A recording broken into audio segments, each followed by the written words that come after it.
Hi everyone! So para sa mga Reels content creator dyan, hindi po tayo pwedeng basta-basta na lang mag-remix ng mga video ng ibang content creator. Kasi yung ibang creator, naka-turn on yung kanilang rights manager sa kanilang video and audio. So kapag nag-remix tayo or ginamit natin yung music ng taong yon, magkakaroon po tayo ng unoriginal content. At ako po mismo, na-encounter ko po yung ganito.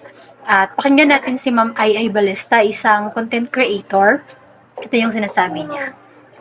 Ako'y nananawagan sa mga kapwa ko Reels content creator, utang na loob po, wag niyo po yung i-on ang inyong right manager kasi po hayaan na po natin ang mga maliliit na Reels content creator na makagamit ng ating audio kasi nga dahil diyan marami din po talagang natutulungan tayo kasi marami pong nagva-viral gamit-gamit ang ating mga video at nakipag-remix sa atin.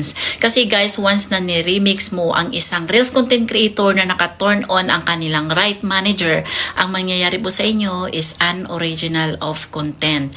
So, ayan na guys ha. Mag-ingat na tayo sa pagre-remix ng mga reels. Gusto ko lang ipakita sa inyo ang aking rights manager na naka-turn off yan lahat. Ayan.